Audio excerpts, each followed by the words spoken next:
Greetings, greetings, greetings. You are now tuned into the vault. Trust Christian, own nothing, control everything. Just want to thank you for tuning in live or listening to replay wherever you are in the world. We know that today is still just another day of progress. Today's episode is going to be episode 186. We're up to that 186th episode. Even though we've done tons of content, have tons of hours of content available on the Vaults channel here. Just want to thank you all for tuning in live. Once again, you're tuned in live to Trust Christian, Own Nothing, Control Everything, and the Vault. Once again, today's episode today is uh, episode 186. 26 rules. Business litigation is a tool. Um, and so once again, we're just back on the subject matter for trustees and the like to know, managers to like to know that business litigation is a tool. His business is not personal. So when we get into a lot of the topics that are traditionally posed to the public and people is, what really has the tables turning here. And so we're going to go into some rules. There are about 26 that we have from mentor recommendations and otherwise. So we're going to go forward from there. The first one is choose your battles. And so this is where we get into uh, where you should, think about looking at, okay, which battle is worthy of your time. It's no need to go into every battle, but at the same time, what battles are worth your time? Have you calculated them out? Choose your battles. Being decisive and taking action.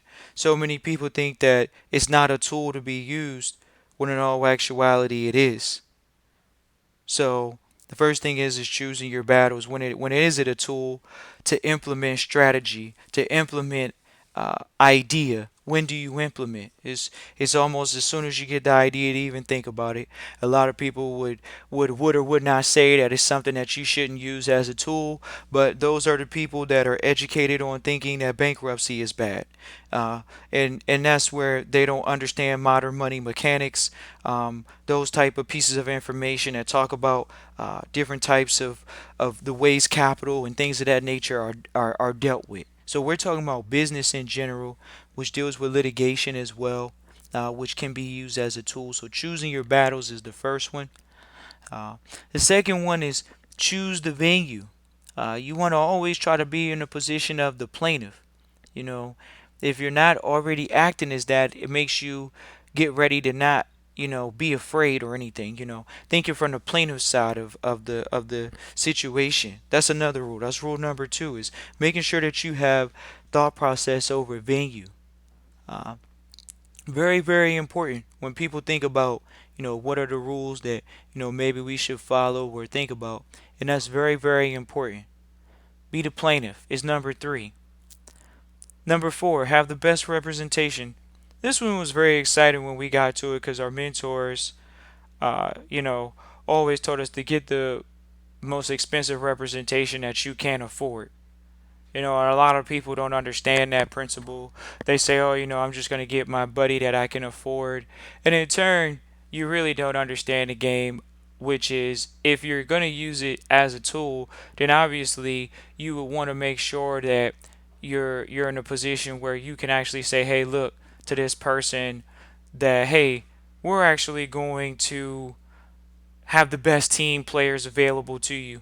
So when you are choosing the best representation, it literally means just that. Some people say, well, what about the ones that I can't afford? You're right. The ones that are Fortune 500 top lawyers that, they file suits against other Fortune 500s and collect checks. So they're very familiar with collecting big checks. We don't want a small thought process that's surrounding us at that very moment when you're utilizing it as a tool.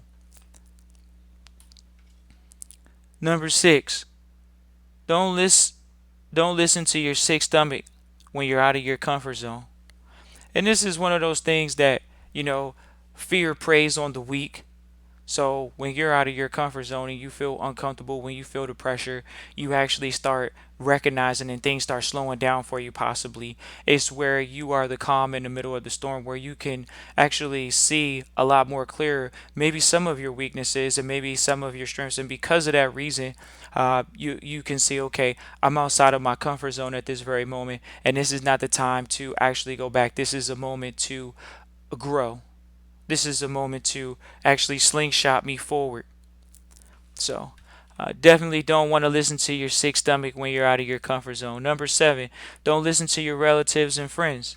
This is a hard thing for people that have never thought of business litigation as a tool. So, in turn, they'll look at it and say, well, why would I sue that person? Well, they stole your property. They may have breached the contract. And so, friends and family may say, oh, don't sue this person, don't sue that person. Well, what if it was a family member? So we're not going to go to the family, because this is why you hear the common stereotype of losers, and they'll say, oh, you shouldn't go into business with your family. That's a loser. First of all, on the private side, people are in business with their families. So that already let us know who you're talking to. The ones that say don't go into business with your family. The common stereotype of how losers talk. See, on the private side, you're in business with your family. It's family first. It's actually your last name. It's where you're coming back to bring nuts back to the shelter of the original nest. Not go out and be a superhero and get washed away by the seas and no one knows where you're at for years on end, and then you come back still dead broke because you didn't learn the principles of wealth building, which are teamwork makes the dream work. Oh, it's a cliche. Sure it is. It took teams to build every structure that we deal with. But for some odd reason, somebody that has a poor mentality is going to say, oh, I can do it on my own. Right. And we see how that plan is working. So it's not about the individual, it's about the family. And so when we say, oh, well how is it about the family and I can't listen to my family and friends? Because when you're utilizing it as a business tool, you're already in a position of alpha and control. So now you're just making sure that the plan is executed. You're not listening to friends and family on inexperience. Inexperience means no experience, or any experience that's not worth being able to aid you in the process of getting to the result you want.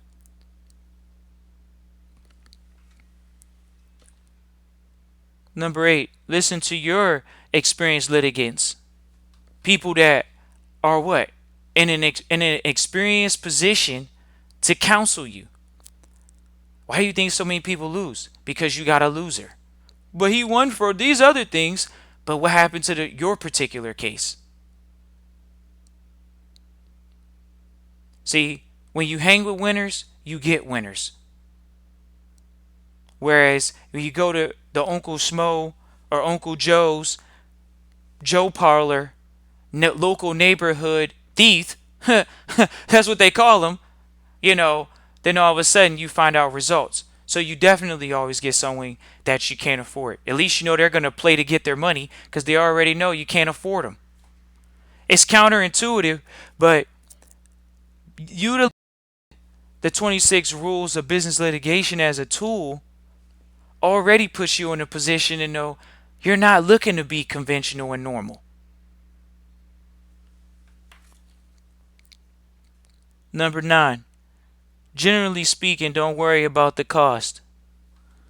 So some people would say,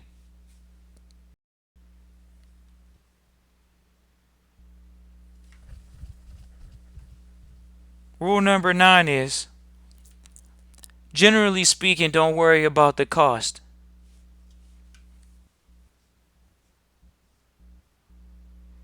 Generally speaking, one of the most toughest things is not worrying about the cost. So, how do you not worry about the cost? You focus on winning. Now, you think about this. When you're in war, what are you supposed to be thinking about? Winning. How could you think about losing? If you think about losing, you can't afford the best then. But what do you think you have the best for? Because they're in it to win it too. They actually see a hemorrhage of cash coming from the situation because they see that they're going to win. They wouldn't be doing it on 12% confidence. They actually are going to put in time to work for the case because they know they're going to win. Not because they have a slight chance that they're going to lose. That's why you get the best. Number 10 for the 26 rules. Business litigation is a tool.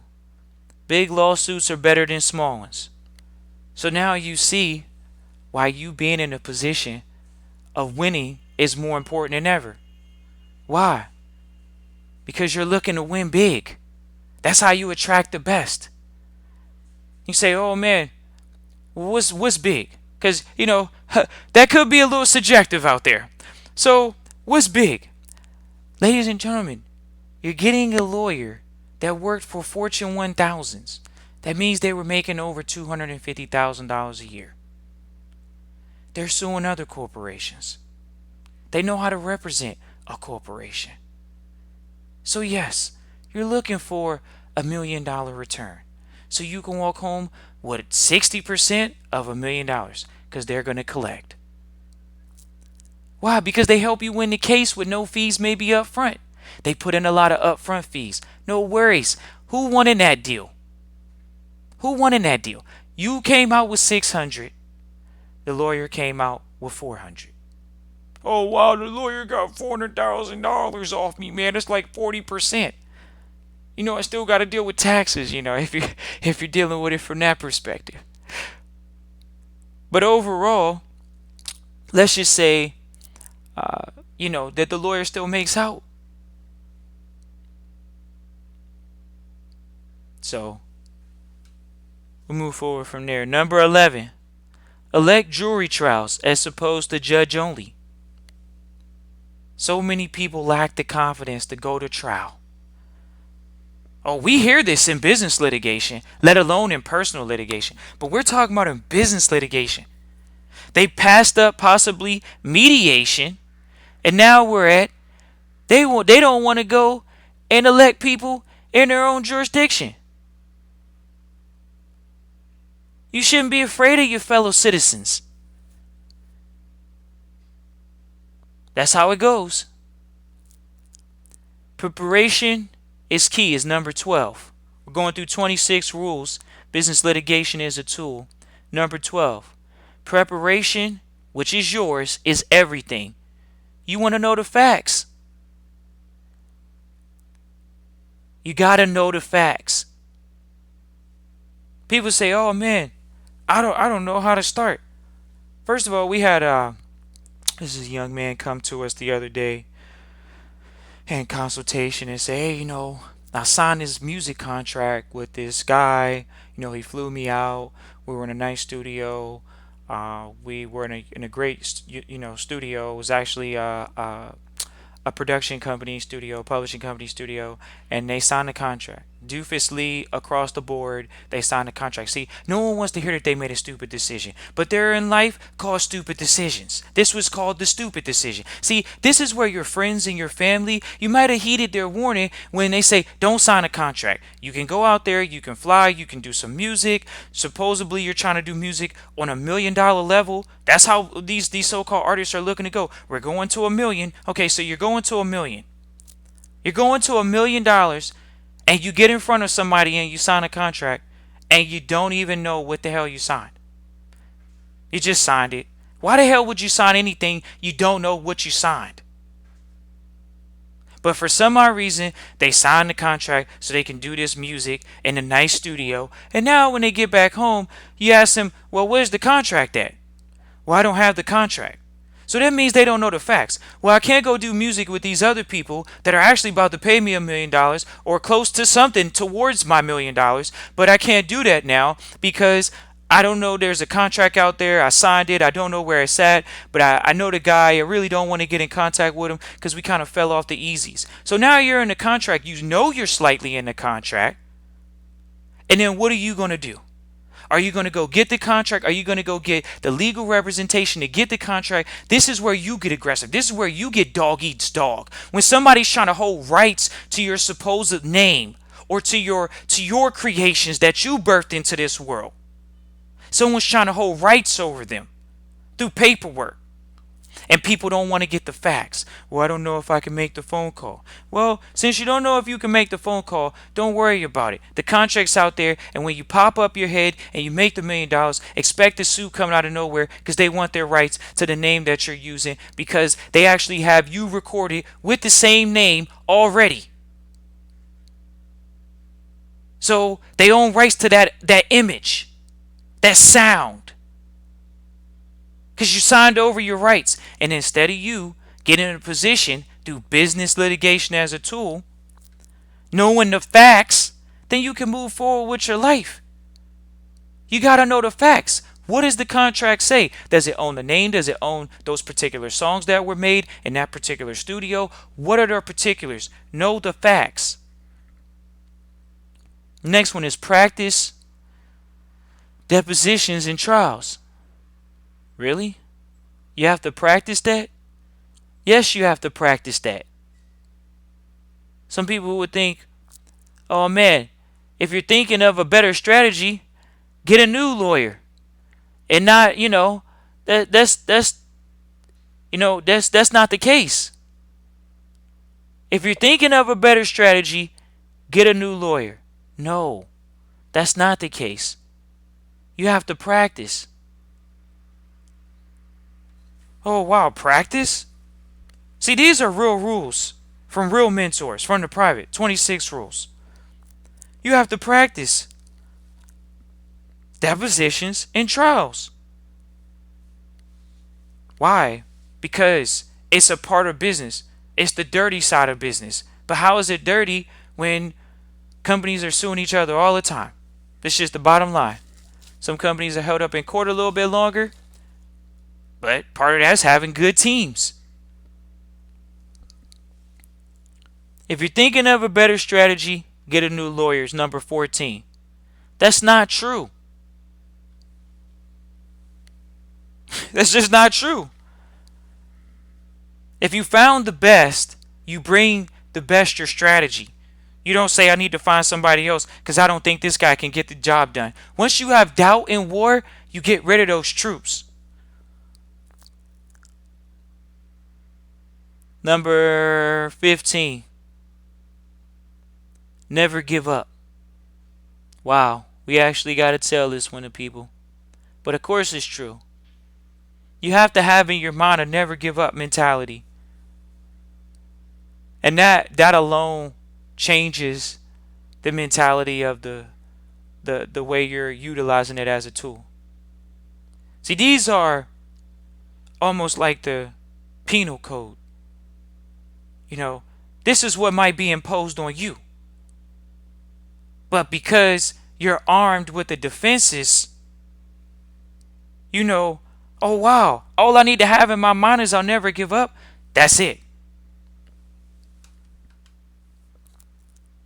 Number 16, don't be intimidated by the process. What do you mean don't be intimidated by the process? We've seen so many get intimidated by the process.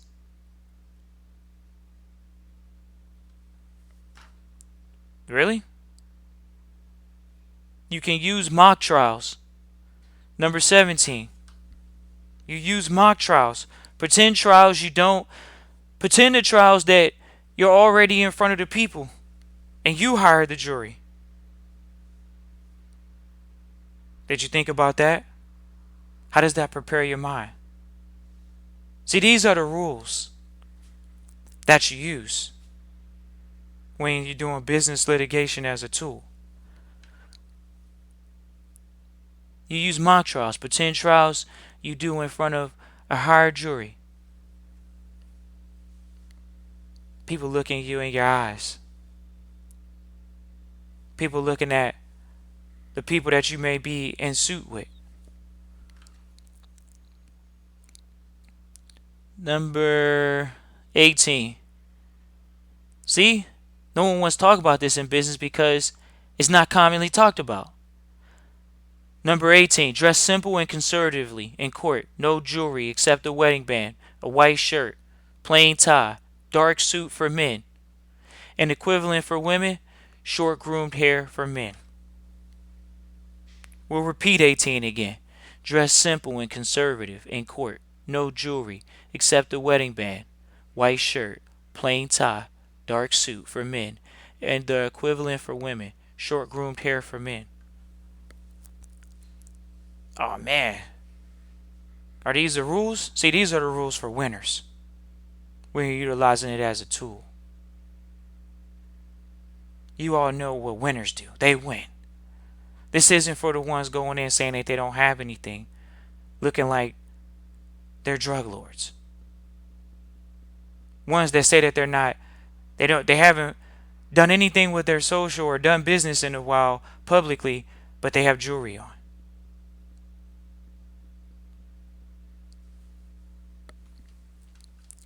Number 19. Don't lose your temper in court. It's only okay to cry, only if it's real. Really?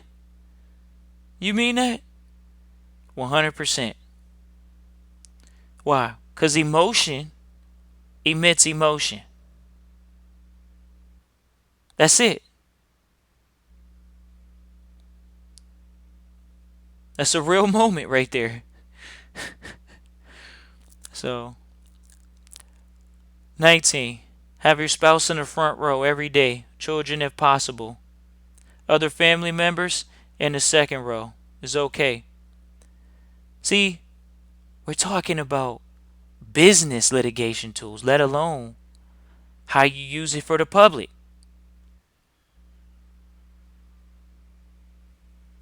It's nothing wrong to show that you're a respected member of the community by having those people in those rows.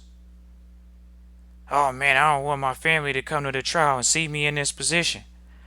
Yeah, because they don't respect you. That's the rules. Oh, you didn't think it was coming. Yes, they don't respect you. They looking down on you. But if they respected you, they'd be like, okay, well, we know he's an upstanding guy, so we're going to be there to support him as an upstanding guy. And when you want to say, oh, really, how is this looked at? Look at all the epic trials where winners have won, not where the losers have lost. Look at the ones where the winners have won. You all know the epic trials that defied history. Oh, wow, that trial didn't think that was going to happen. And then you can take that out of the business and put it into the personal. Look at when they interview these executives for top corporations, and the gov is sitting there doing interviews on them in the public. Who's sitting in those rows right behind them immediately to the left and the right? Are those other executives of the company? Are those other workers of the company? Are there those family members of that person that's there? See, guess what? You don't have to worry about those people behind you if you're sitting in the row in front of it. But the people that are looking at you, the judge and the jury, they're looking out and observing the room. So when you have your lawyer walk up and say, hey, this man is a respected man in the community. Look who he has here with him today. He has people from all different cultures and all different ways of life. What do you mean he's a bad guy? Look, he has his mother here. He has the person that he's been getting flowers for 20 years. He's got the butcher for 30 years. He's got the local car guy. This car guy owns 20 car dealerships, and he actually sponsors this courthouse. He has other lawyers sitting in the row back there. Really? Wow. Okay, lawyer. Now that's a little odd. But they respect it.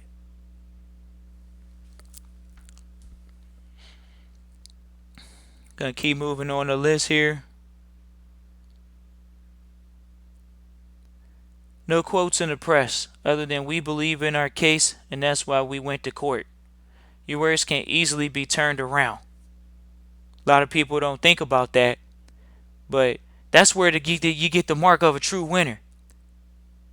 That's just the bottom line. And these reporters are hungry. Oh man, I think I'm going to make a positive statement to the public. You want us to repeat it? We'll repeat it again.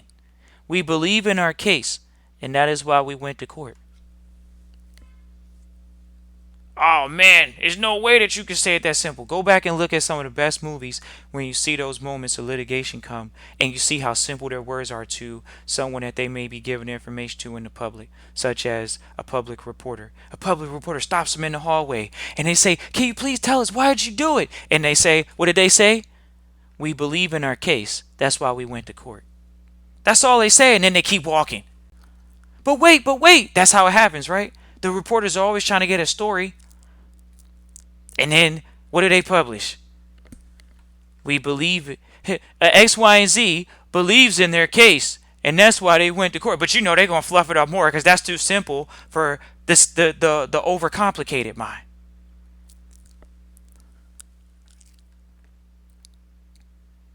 We're gonna keep it moving with these rules. We're at rule 21 off of that one. 22. When you break for lunch or a recess, remember never talk in the public about the case. You never know who might overhear. You know, sitting with an old time mentor, and he said, "There's somebody always watching." You know, and you just like, man, really? You can't go out and ever not be seen. It's like almost we don't want to talk about Big Brother, but that's what they've called it in the past, which is these cameras looking at people. Big Brother, sort of like they actually had a TV show called Big Brother, and it was basically where people were in the house and they had these cameras in the rooms and people their lives were supposedly under surveillance. Like it was really odd. It's really odd that like somebody volunteers for the social experiment to see how we can be spied on and be thrown in the house, and the house wasn't just like, yeah, it was an interesting show to say the least. So remember, that show alone should give enough clue onto, you know, you never talk about it in the public. Next one. 2023. When you find a legal team that wins, stay with them. So people say, oh man, do I gotta find a team? Yes. So many people go get Joe Schmo, Uncle Larry Smo, and they got the one guy. But when we're in business, we understand that we might actually have to work with a team. See, you already know that you ain't gonna beat a corporation as an individual. Why you think people go in what they call them class action lawsuits?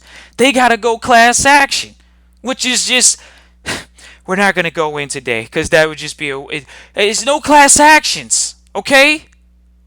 Class action lawsuit. So you get the class action, which you, ladies and gentlemen, that's why you have to learn business. It's because why would you go into business with other people that may or may not even put up the way that you're going to put up? In any business deal, you got to put up or shut up.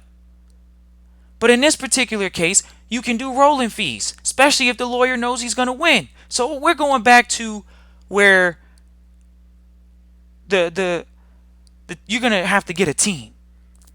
And it's a team that you can't afford. You're like, oh man, I just got drafted. I was a 7th round pick. I wasn't the 1st round pick. So okay, you still got drafted. It doesn't even matter if you're a walk-on to the championship team. You walked on to the championship team. It's like, oh man, are you going to cry and complain that you walked on? Or are you just going to act like, hey, I'm a champion too. I deserve this championship that we're about to win. Repeat, three-peat, and keep going. We're going to keep winning championships because I'm on a championship team. Like, we just won a championship. I walked on. They let me walk on because they saw where the funds were. Okay. It's like you find a lawyer that obviously has made way more money than you because at least he knows he's only doing it for the money. Yeah, okay. He wouldn't be doing it if he wasn't going to do it for the money. Right. Because you don't have anything, let alone the money in the beginning. But he knows he's going to win. And we're not talking gender specific. He or she knows that they're going to win. So you got to find a hungry team. See, no one in the public wants to say you got to find a shark. What the hell are you talking about?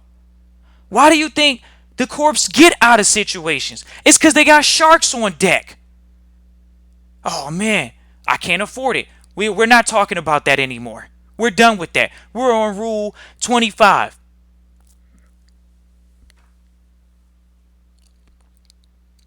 Actually, we're on rule 24. Rule 24. Always tell the truth no matter what. The truth shall set you free.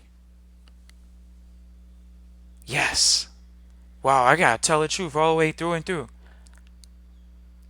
Ladies and gentlemen, have you ever heard the saying, there's three truths: your truth, their truth, and a truth that no one even wants to speak about? Okay. So do you need to win all three fronts? Or do you need to win two? Or would you rather just have one? But at the end of the day, why would telling the truth be important? Because what you say can be used against you. That's the whole purpose of this. It's called tattletelling. You telling on yourself when you speaking.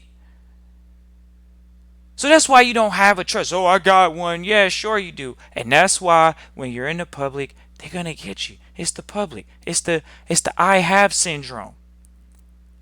The I own syndrome. Falling out of tune with God and nature. First of all, there's no way you could own something. That's against nature. Maybe the only thing you can own is like when it's in your body and it's digesting. That's, oh, I finally got it in me. Sure.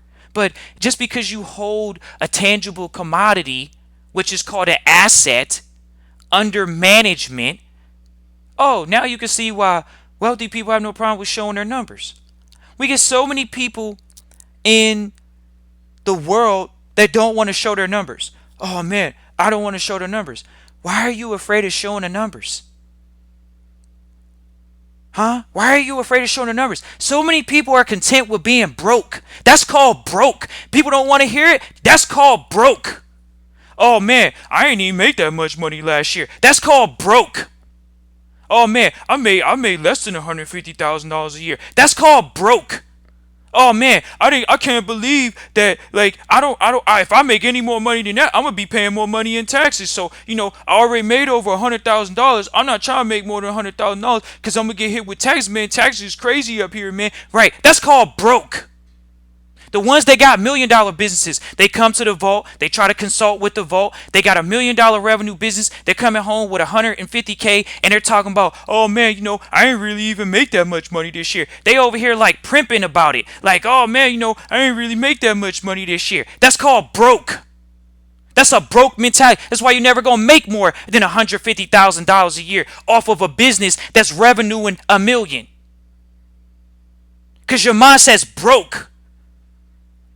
It's about wealth building. So why would you not want to go up year after year? But you're dealing with your Joe Smo broke accountant that tells you, hey, we're getting hit on the front end, we're getting hit on the back end. They're not even helping you increase your tax efficiency. That's why you get a winning team. Oh man, I'm not making that much money. If people contact the vault, for all y'all that thought it was a badge of honor, it's called broke mentality. Oh, well, I only made $40,000 last year. What, you saying that like it's a badge of honor? I was under the radar for $40K. Do you understand what $40K provides in this world? If you don't like it and can't live off it now, how is it good to say it's okay? It's not okay. You know it's not okay. And instead of people saying, I'm going to invest, whether it's $400 for Cornell's webinar or whatever the cost is, people still coming for a handout.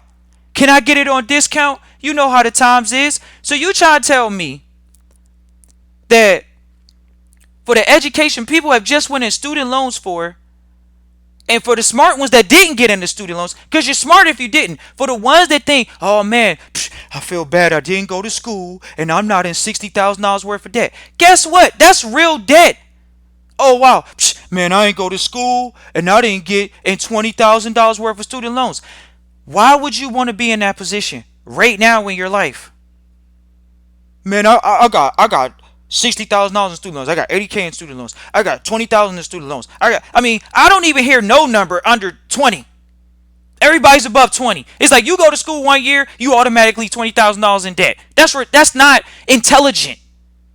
That shows you have no financial backing, and let alone education, which is true. That's why they think if they go to school, then they're going to be out of a problem. That's the common stereotype. If I go to school, if I increase my education, I will be smarter. No, that's not the case. Or I will get more money in life. That's not the case. It sounds good to say, but that's for to quiet the natives.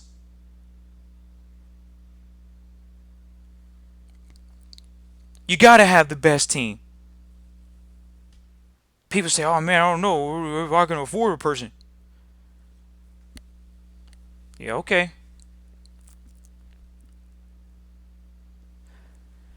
Number 25. During videotape depositions in court, look at the camera and the jury, make eye contact. Ladies and gentlemen, we're not talking from a fear perspective. You're talking about looking who you've actually said, hey, look, I want your input in this situation from a group perspective. And you look your allies in the eye, your comrades in the eye. You didn't want it to come down to one person. It came down now to 13. Oh, it's a quorum now. The odds are in my favor. Yeah, the odds are in your favor. But you want to make that eye contact. A lot of people might be afraid of that. A lot of people might be brought up with the don't look the camera in the eye, don't look people in the eye mentality. And for that reason, you're going to lose. You think, oh man, I could get around it. I'm an introvert. It doesn't matter. When you're in war, you got to look your opponent in the eye at least one time. But when you're looking at it from a perspective of utilizing it as a tool, you got to look your comrades in the eye. You got to let them know that you care about them. That when you get out of this situation, you would take care of them. Just like they're about to take care of you. Oh man, that's a wild way to look at it. You're right. We're talking about winning mentality. What do you think your winning team lawyer's thinking about? He's like, hey, we're about to come in here, we're about to get this thing going, we're about to do it the right way. We're gonna do it the right way, and we're gonna win.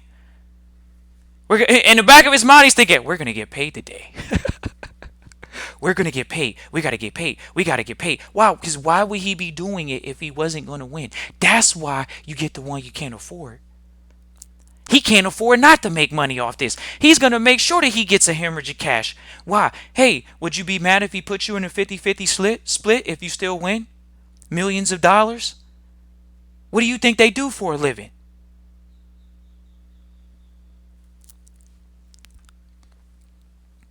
Number 26. Going to get one more here. Number 26. When testifying in a deposition or a trial, if you don't know the answer, say you don't know the answer. Don't guess. A lot of people, they don't really think about such as small things, you know. You don't say you don't know the answer, but you don't guess. You gotta say it. In all actuality, when in a deposition or a trial, if you don't know the answer, say you don't know the answer. See, you don't want to confuse your comrades. They need definitives at this moment. They need black and white. You want clear, decisive thoughts. Any gray areas, you rather have a clear yes than a fuzzy maybe no. A clear yes, no fuzzy maybe no's.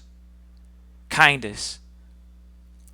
So we really wanted to do this episode. We're actually really inspired over at the Vault right now with the people that we're doing the episodes, because we really thought about a population of people that listen to the Vault and actually have been listening for years, and just so proud that we've connected people with winners, and some of the winners have actually uh, connected with some of the audience.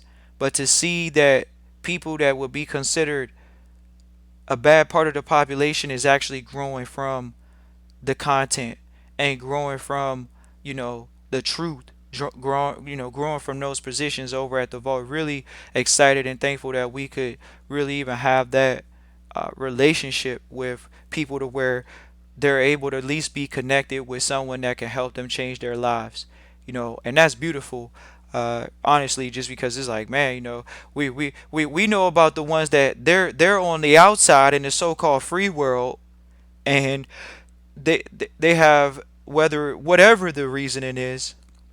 Whereas you get people now that we deal with in the private that come through, and they still do whatever they can in the position that they're in, and they make it a point to take advantage of that moment, take advantage of whether the cost is the cost or whatever it is.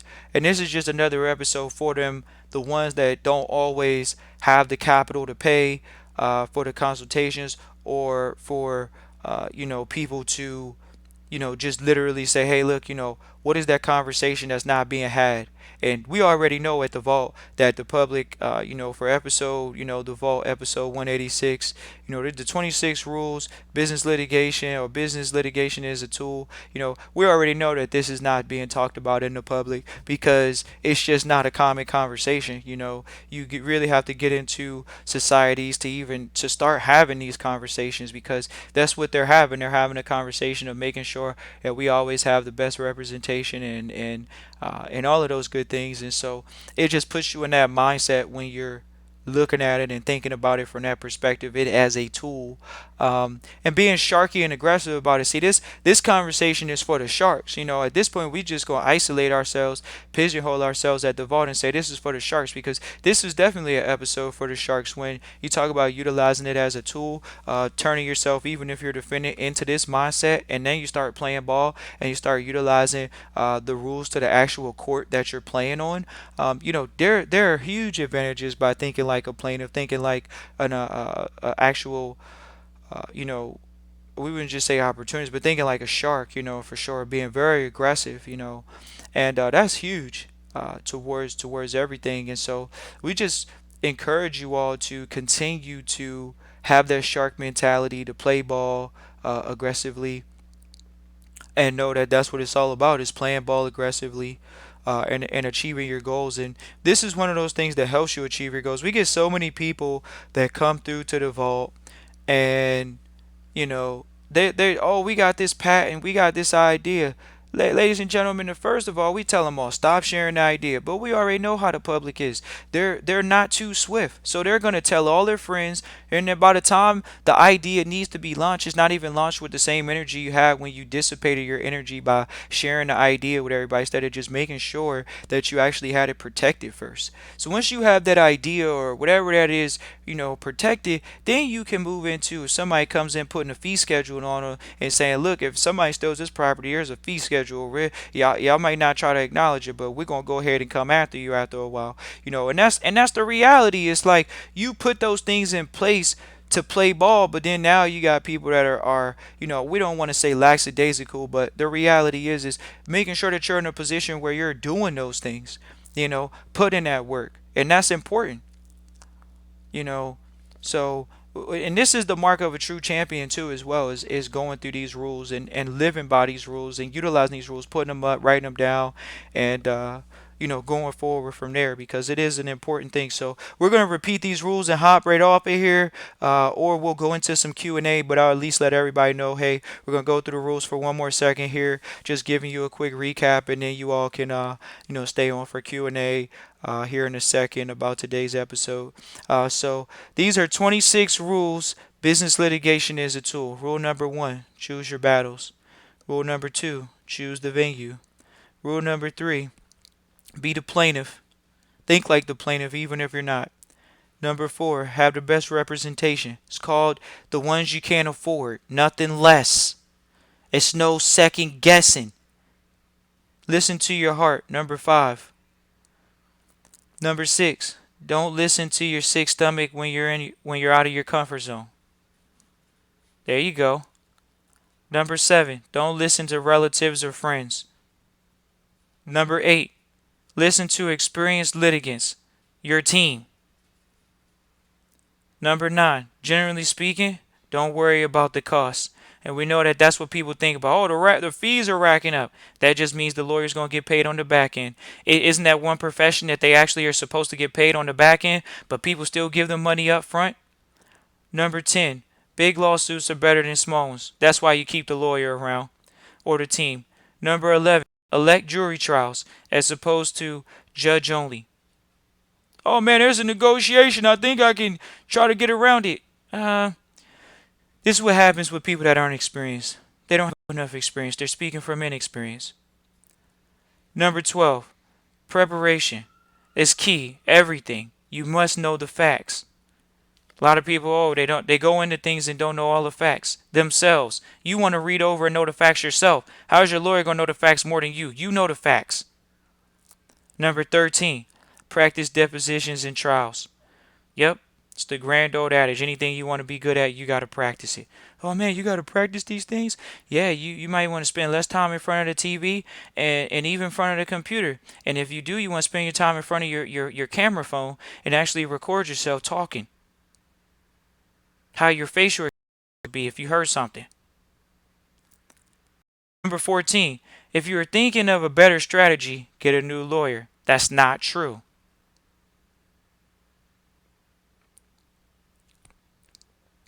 You always can go to your current one with the strategy. A lot of people think they need to abandon ship. It looks bad when you're swapping out representation before you actually got them on. Once you get them on, you don't need to worry about that. Never give up is number 15. You never give up. That's the mentality you have. But hey, that's not in everybody's bloodline. Some people will give up because they don't have the guts.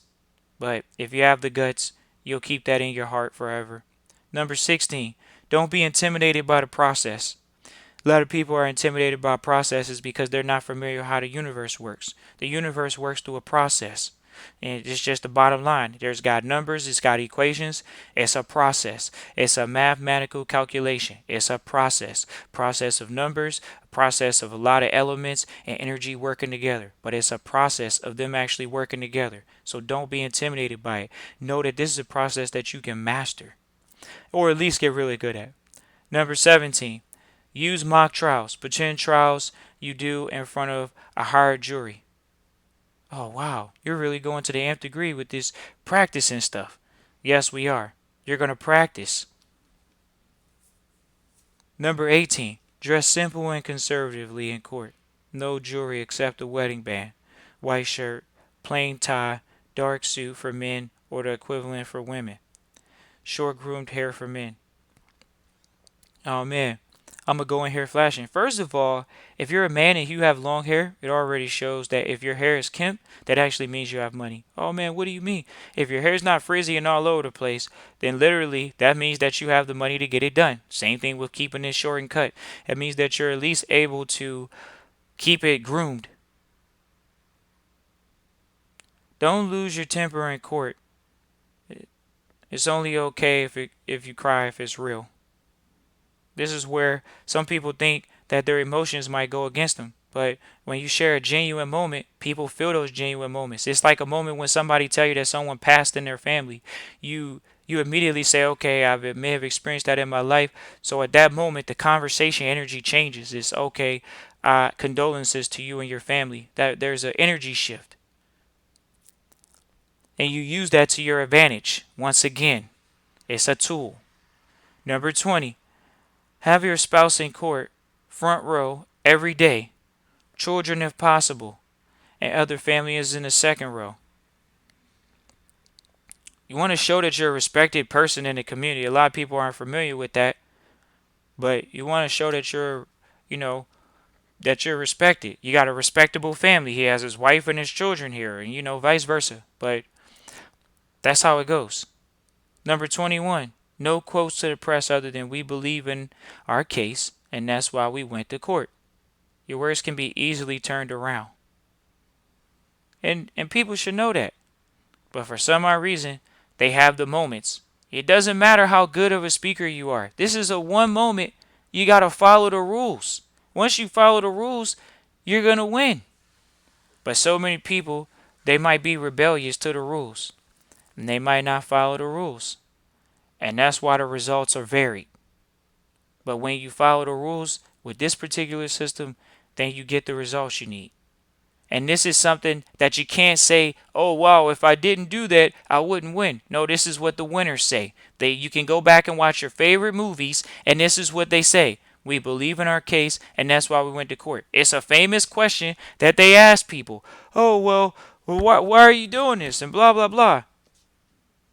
22. When you break for a lunch or a recess, remember to never talk in public about the case. You never know who might overhear. So there you go. You already know that there's eyes and ears always listening.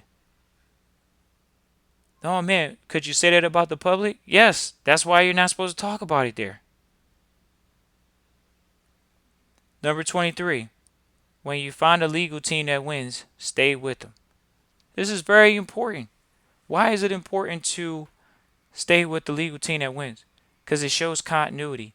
You know, you want to be one of those people that says, oh yeah, I've had this same lawyer for 20 years. Yeah, and you're happy you met him when he was 50 and he still actually represents you at 70. You know, you want that guy that he's that guy, you know, and those women, same thing for the women, you know. There are women that are excellent litigators and you find those people. You know, so many people are afraid to beseech the best. It's like, well, no wonder Tom, Dick, and Harry and local Joe Schmo is getting over on people, whereas the big dogs, they're actually paying up. Number 24. Always tell the truth, no matter what. The truth shall set you free. So, you just got to play the way that you know how to play. So many people, you know, we don't really know why you would do that when you're in those positions. But I don't really know about the knee-jerk reaction to lie, you know. You have a knee-jerk reaction to kind of tell yourself to tell the truth to get out of that situation. That's what you do. You know, you give them the reasons to say, hey, you know, it doesn't sound like you did what we thought. You're right. I didn't. I did this. This is what I was doing. Or this is, you know, what was going on. So you always tell the truth. Number 25. During the videotape depositions and in court, look at the camera and the jury and make eye contact. You definitely want to make eye contact. Why wouldn't you want to make eye contact? See, in low self-esteem circles, they tell you, oh, you don't have to have a firm handshake. First of all, if somebody's trying to shake your hand, they're trying to see if they can get in rapport with you. That means they're trying to see if they can connect with you. So for you to say, I'm not going to give a firm handshake or I'm going to do it my way, it already lets them know that you're not showing them continuity of mirroring their body language. They're going in for a handshake to see if you're familiar with their way of communicating, saying, hey, I like this person or I don't. Think about it. How many people's hand are you not going to shake if you don't like them? You probably won't shake too many enemies' hands, but you will shake a friend's hand. So that's why the handshake is so instituted. It's because it's a hand of friendship. That's what they used to call it. It's the hand of friendship. So you handshake somebody. It's like, hey, it's a hand of friend. I don't understand how this is so misunderstood. But because people went to public school, then we already know. They don't understand that a handshake is a unspoken, nonverbal communication tool that says, hey, I'm on the friendlies. I'm not a threat.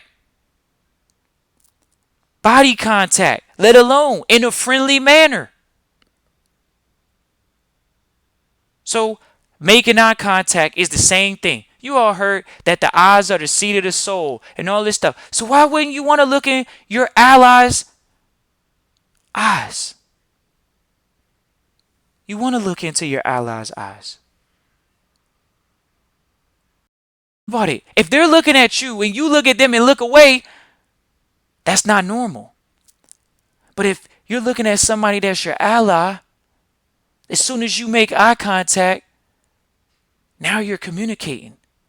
Once again, non-verbally, by making eye contact. And 55% of communication is non-verbal. So you're looking them in the eyes. You're telling them. You're saying thoughts in your head. But you're not doing any weird, spooky stuff. You're looking at them and letting them know.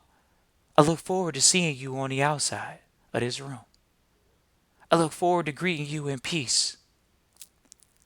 I appreciate you.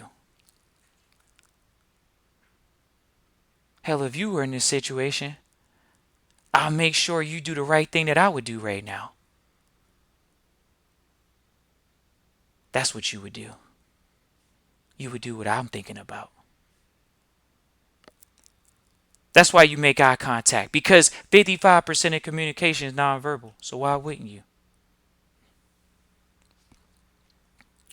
26. When testifying in a deposition or trial, if you don't know the answer, say you don't know the answer. And this is where people just need to drop egos. But, hey, some people, they don't know that. We always challenge people to go back and look at the Fortune 500s when they get interviewed by the Gov, because you really can see some of the best interviews where they say, "Well, I don't know," and then you get another senator, congressman, or whoever, they'll come out of nowhere. "Well, if you don't know, we need that information." And then they're like, "Oh, okay, we'll get this information for you. We'll make sure we put together a committee for you." They'll literally say they don't know. So when you go back and look at the Zuckerbergs, it's beautiful. When you look at the Zuckerbergs interviews, those are the ones where you say, okay, wow, this is a billionaire tycoon. They're interviewing the CEO, the guy that says he's running the ship. It's like, okay, if he didn't have if he didn't have good people skills, we're gonna exploit him right now. We're gonna put him up against the wall. We're gonna show why we need to bust him up. We're gonna show why he's a monopoly. We're gonna expose the fraud behind the Wizard of Oz. That's what we're gonna do. And then you see that they literally come out with striking arms. The company's not shut down. You see, obviously his lifestyle's not going backwards. The website's been up because of social engineering and things of that nature. So he's literally benefiting. The company's still benefiting. It's still growing like crazy. And so, that's where we share with you all that mentality. And we just encourage you all to really utilize what we talked about here today. And appreciate you all for tuning in live or listening to replay. These are the 26 rules. Business litigation is a tool. Talk to you soon. Christian that trusts Christian. Peace.